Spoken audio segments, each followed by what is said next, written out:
ಕಷ್ಟ ಆಗುತ್ತೆ. ಆದ್ರಿಂದ ವೇದಿಕೆ ಮೇಲಿರ್ತಕ್ಕಂಥ ಎಲ್ಲ ಗೌರವಾನ್ವಿತ ಗಣ್ಯ ಬಂಧುಗಳೇ ಮತ್ತು ವೇದಿಕೆ ಮುಂಭಾಗದಲ್ಲಿರ್ತಕ್ಕಂಥ ಎಲ್ಲ ನನ್ನ ಆತ್ಮೀಯ ರಾಮಚಂದ್ರ ಗ್ರಾಮದ ತಾಯಿಯಂದ್ರೆ, ಪುಟಾಣಿ ಮಕ್ಕಳೇ ಮತ್ತು ಅಣ್ಣ ತಮ್ಮಂದ್ರೆ, ಹಾಗೂ ಈ ಕಾರ್ಯಕ್ರಮವನ್ನ ಇಷ್ಟೊಂದು ಶಿಸ್ತುಬದ್ಧವಾಗಿ ತಮ್ಮದೇ ಒಂದು ಸ್ವಂತ ಖರ್ಚಿನಲ್ಲಿ ಈ ಎಲ್ಲ ಕಾರ್ಯಕ್ರಮಗಳನ್ನ ಆಯೋಜನೆ ಮಾಡಿರ್ತಕ್ಕಂಥ ರಾಮಚಂದ್ರ ಗ್ರಾಮದ ಜೈ ಭೀಮ್ ಯೂತ್ಸ್ ನ ಎಲ್ಲ ಗೌರವಾನ್ವಿತ ಗೆಳೆಯರೇ, ನಾನು ಪ್ರತಿಯೊಬ್ಬರ ಹೆಸರನ್ನು ಬಲ್ಲೆ, ಆದ್ರೆ ಹೇಳಲಿಕ್ಕೆ ಸಮಯದ ಅಭಾವದಿಂದ ಹೇಳಲಿಕ್ಕೆ ಆಗ್ತಲ್ಲ. ಮತ್ತು ಈ ಕಾರ್ಯಕ್ರಮಕ್ಕೆ ಪ್ರತ್ಯಕ್ಷವಾಗಿ ಪರೋಕ್ಷವಾಗಿ ಎಲ್ಲ ರೀತಿಯ ನೆರವು ಸಹಕಾರವನ್ನು ನೀಡಿರ್ತಕ್ಕಂಥ ಎಲ್ರಿಗೂ ಕೂಡ ಶುಭವಾಗ್ಲಿ ಅಂತ ಹಾರೈಸ್ತಾ, ವಿಶೇಷವಾಗಿ ನಮ್ಮ ತಾಯಂದಿರು ಇವತ್ತು ಎಷ್ಟು ಧಾರಾವಾಹಿ ಇದೆಯೋ ಅಷ್ಟೆಲ್ಲ ಧಾರಾವಾಹಿಗಳನ್ನು ಬಿಟ್ಟು, ಟಿವಿನ ಬಿಟ್ಟು, ಮನೆ ಬಿಟ್ಟು, ಅಡಿಗೆನ್ ಬಿಟ್ಟು ಇಲ್ಲಿ ಬಂದು ಕೂತ್ಕೊಂಡಿರೋದಕ್ಕೆ ನಿಮ್ ಪಾದಕ್ಕೆ ನಾನು ಇಲ್ಲಿಂದ ಒಂದು ಶರಣಾರ್ಥಿಗಳು. ಸ್ನೇಹಿತರೆ, ಈಗ ನೇರವಾದ ವಿಚಾರಕ್ಕೆ ಬರಬೇಕಾಗುತ್ತೆ. ಬಾಬಾ ಸಾಹೇಬ್ ಡಾಕ್ಟರ್ ಅಂಬೇಡ್ಕರ್ ಅವರ 134ನೇ ಜನ್ಮ ಜಯಂತಿ ಕಾರ್ಯಕ್ರಮವನ್ನ ಇಡೀ ದೇಶ ಅತ್ಯಂತ ಸಂಭ್ರಮ ಸಡಗರಗಳಿಂದ ಕೆಲವು ಒಂದು ಭಾಗದ ಜನ ಮಾತ್ರ ಆಚರಣೆ ಮಾಡ್ತಾ ಇದ್ದಾರೆ. ಆ ಭಾಗದ ಜನ ಯಾರು, ಯಾಕೆ ಅವರು ಮಾತ್ರ ಆಚರಣೆ ಮಾಡ್ತಾ ಇದ್ದಾರೆ ಅಂತಕ್ಕಂಥ ವಿಚಾರವನ್ನ ನಾವು ನೋಡ್ಬೇಕಾಗುತ್ತೆ.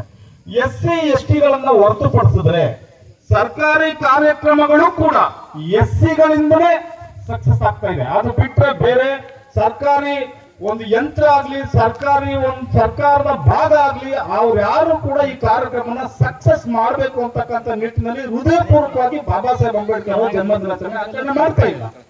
ಯಾಕೆ ಅಂತಂದ್ರೆ ರಾಷ್ಟ್ರೀಯ ಹಬ್ಬಗಳ ಆಚರಣಾ ಸಮಿತಿ ಆಚರಣೆ ಮಾಡುವಂತ ಸಂದರ್ಭದಲ್ಲಿ ಕಾರ್ಯಕ್ರಮದ ಸಂಘಟಕರು, ಕಾರ್ಯಕ್ರಮದ ಆಯೋಜಕರುಗಳು SC ಗಳನ್ನೇ ಕರ್ಕೊಂಡ್ಬಂದು ಕೂರಿಸ್ತಾರೆ ಭಾಷಣ ಕೇಳಕ್ಕೆ, ಮತ್ತೆ SC ಗಳನ್ನೇ ಭಾಷಣ ಮಾಡುವಂತವ್ರನ್ನೂ ಕರ್ಕೊಂಡ್ಬರ್ತಾರೆ.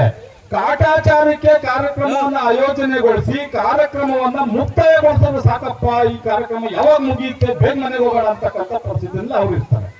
ಸೊ ಅದೇ ರೀತಿ ಇಡೀ ಕಾರ್ಯಕ್ರಮ ಹಾಳಾಗ್ತಾ ಇರ್ತಕ್ಕಂಥದ್ದು, ಇಡೀ ಕಾರ್ಯಕ್ರಮದಲ್ಲಿ ಬಾಬಾ ಸಾಹೇಬ್ ಅಂಬೇಡ್ಕರ್ ಅವ್ರನ್ನ SC ಕೇರಿಗೆ ತಂದು ನಿಲ್ಲಿಸಲಿಕ್ಕೆ ಕಾರಣೀಭೂತರಾಗಿರ್ತಕ್ಕಂಥವ್ರು ಸರ್ಕಾರ, ಕೇಂದ್ರ ಸರ್ಕಾರ ಮತ್ತು ರಾಜ್ಯ ಸರ್ಕಾರನೂ ಕೂಡ ಕಾರಣ ಆಗಿದೆ.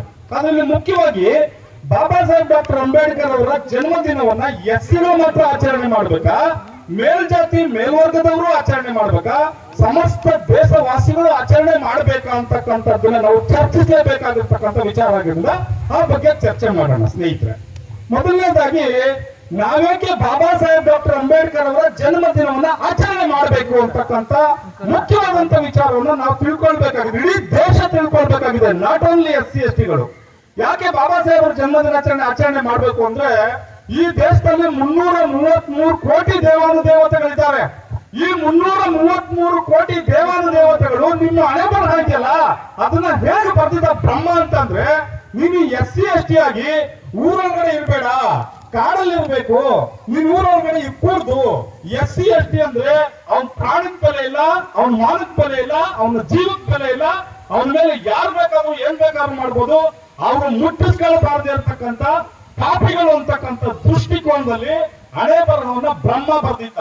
ಆ ಬ್ರಹ್ಮ ಇನ್ನೂ ಒಂದು ಬರ್ದಿದ್ದಾನೆ. ಏನ್ ಬರ್ದಿದ್ದಾನೆ ಗೊತ್ತಾ? 6 ವರ್ಷದ ಮಗುವಿನ ಮೇಲೆ ಅತ್ಯಾಚಾರ ಮಾಡು ಅಂತ ಹೇಳಿ ಬರ್ದಿದ್ದಾನೆ. ಮೊನ್ನೆ 6 ವರ್ಷದ ಹುಡುಗಿ ಮೇಲೆ ಒಂದು ಅತ್ಯಾಚಾರ ಎನ್ಕೌಂಟರ್ ಮಾಡಿದ್ದಾರೆ, ನಿಮ್ಗೆ ಗೊತ್ತಿರ್ಲಿ. 6 ವರ್ಷದ ಹುಡುಗಿಯ ಮೇಲೆ ಅತ್ಯಾಚಾರವನ್ನ ಬ್ರಹ್ಮ ಬರ್ದಿದ್ದಾನೆ. ಹಿಂದುಳಿದ ಜಾತಿಗಳ 6,000 ಜಾತಿಗಳನ್ನ 1 ಲಕ್ಷ ಉಪಜಾತಿಗಳನ್ನ ಜೂತುಗಾರಿಕೆ ಬಿಟ್ಟಿದ್ದಾನೆ ಆ ಬ್ರಹ್ಮ ಅಂತಕ್ಕಂಥವ್ನು. ಅದೇ ರೀತಿ ಇಡೀ ದೇಶದಲ್ಲಿ ಇರ್ತಕ್ಕಂಥ ಸಾಕಷ್ಟು ಜನರನ್ನ ಬಡವರಾಗಿ, ದುರ್ಬಲರಾಗಿ, ಕೂಲಿಕಾರರಾಗಿ ಮತ್ತು ಕೇಳೋರಿಲ್ಲದೆ ಇರ್ತಕ್ಕಂಥ ರೀತಿಯಲ್ಲಿ, ದಿಕ್ಕಿಲ್ಲದೆ ಇರ್ತಕ್ಕಂಥ ರೀತಿಯಲ್ಲಿ ಅವರ ಹಣೆ ಬರಹವನ್ನ ಬ್ರಹ್ಮ ಬರೆದಿದ್ದ. ಈ ಹಣೆ ಬರಹವನ್ನ ಬಾಬಾ ಸಾಹೇಬ್ ಡಾಕ್ಟರ್ ಅಂಬೇಡ್ಕರ್ ಅವರು ಜನವರಿ 26ನೇ ತಾರೀಕು 1950ನೇ ಇಸ್ವಿಯಲ್ಲಿ ಬದಲಾಯಿಸಿ SC ST ಗಳು, OBC ಗಳು, ಈ ದೇಶದ ಮೂಲ ನಿವಾಸಿಗಳು, ಅವರು ಪೀಪಲ್ ಡೆಮೋಕ್ರಸಿಯ ಸಿಸ್ಟಮ್ ನಲ್ಲಿ ಭಾಗವಹಿಸಬೇಕು. ಈ ದೇಶಕ್ಕೆ, ಈ ದೇಶದ ಮಹಾರಾಜರಾಗಬಹುದು. ಅವ್ರು ಹುಟ್ಟಿರ್ತಕ್ಕಂಥದ್ದು ಚಪ್ಪಲಿ ಹೊಲಿಯಕ್ಕಲ್ಲ, ಅವ್ರು ಹುಟ್ಟಿರ್ತಕ್ಕಂಥದ್ದು ಸತ್ತದನಗಳನ್ನ ಎಳೆಯಕ್ಕಲ್ಲ, ತಂಪೆ ಹೊಡಿಲಿಕ್ಕಲ್ಲ. ಅವರು ಈ ದೇಶದ ಸರ್ವಾಂಗೀಣ ಕ್ಷೇತ್ರಗಳಲ್ಲಿ ಪಾಲುದಾರಿಕೆಯಲ್ಲಿ ಇರ್ತಕ್ಕಂಥವ್ರು, ಸರ್ವಾಂಗೀಣ ಕ್ಷೇತ್ರವನ್ನ ಮುನ್ನಡೆಸ್ತಕ್ಕಂಥ ಜವಾಬ್ದಾರಿ ಇರ್ತಕ್ಕಂಥ ಕಾರಣದಿಂದಾಗಿ SC ST OBC ಗಳು ಎಲ್ಲರೂ ಕೂಡ ಈ ದೇಶದ ಪಾಲುದಾರಿಕೆಯಲ್ಲಿ ಇರ್ತಕ್ಕಂಥವ್ರು ಅಂತಕ್ಕಂಥ ಒಂದು ಸಂವಿಧಾನಾತ್ಮಕವಾದಂತಹ ಕಾನೂನನ್ನ ಬಾಬಾ ಸಾಹೇಬ್ ಡಾಕ್ಟರ್ ಅಂಬೇಡ್ಕರ್ ಅವರು ಈ ದೇಶದಲ್ಲಿ ಬರೆದಿದ್ದಾರೆ. ಹಿಂದುಳಿದ ಜಾತಿಗಳಿರ್ತಕ್ಕಂಥ ಮಹಿಳೆಯರಿದ್ದಾರಲ್ಲ, ಮನೆಯಿಂದ ಈಚೆಗೆ ಬರಂಗಿರ್ಲಿಲ್ಲ ಅವರು. ಆ ಮನೆಯಿಂದ ಈಚೆಗೆ ಬರ್ದೇ ಇರ್ತಕ್ಕಂಥ ಮಹಿಳೆನ ಅಂತರಿಕ್ಷಕ್ಕೆ ಕರ್ಕೊಂಡೋಗಿ ಬಿಟ್ಟಿರ್ತಕ್ಕಂಥವ್ರು ಬಾಬಾ ಸಾಹೇಬ್ ಡಾಕ್ಟರ್ ಅಂಬೇಡ್ಕರ್ ಅವರ ಕಾನೂನು. ಕಿಚನ್ ನಲ್ಲಿ ಅಡಿಗೆ ಮಾಡ್ಕೊಂಡಿದ್ದವಳು ಹೆಂಗಸು, ಅವಳನ್ನ ಬಾಬಾ ಸಾಹೇಬ್ ಡಾಕ್ಟರ್ ಅಂಬೇಡ್ಕರ್ ಅವರ ಕಾನೂನು ಅಂತರಿಕ್ಷದಲ್ಲಿ ಫ್ಲೈಟ್ ಓಡಾಡ್ತಕ್ಕಂಥ ಒಂದು ಜವಾಬ್ದಾರಿ ಸ್ಥಾನವನ್ನು ಕೊಟ್ಟಿದ್ದಾರೆ. ಅದೇ ರೀತಿ ಈ ದೇಶದ ವಿತ್ತ ಸಚಿವೆಯಾಗಿ ನಿರ್ಮಲಾ ಸೀತಾರಾಮನ್ ಅವ್ರನ್ನ, ಪ್ರಧಾನಮಂತ್ರಿ ಇಂದಿರಾ ಗಾಂಧಿ ಅವ್ರನ್ನ, ಇನ್ನೂ ಅನೇಕ ಜನರನ್ನ ಸೃಷ್ಟಿಸಿದ್ದು ಬಾಬಾ ಸಾಹೇಬ್ ಡಾಕ್ಟರ್ ಅಂಬೇಡ್ಕರ್ ಅವರ ಕಾನೂನು ಮತ್ತು ಸಂವಿಧಾನ. ಅದೇ ರೀತಿ ಈ ದೇಶದ ಎಲ್ಲ ಅಭ್ಯುದಯವನ್ನ ಬಾಬಾ ಸಾಹೇಬ್ ಡಾಕ್ಟರ್ ಅಂಬೇಡ್ಕರ್ ಅವರ ಕಾನೂನಲ್ಲದೆ ಬೇರೇನೂ ಮಾಡಿಲ್ಲ.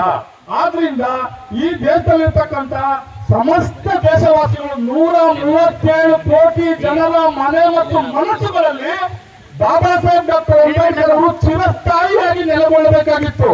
ಅದು ಯಾಕಂಗಾಗ್ಲಿಲ್ಲ ಅಂತಂದ್ರೆ ಅದು ಕೇವಲ ಅವರು SC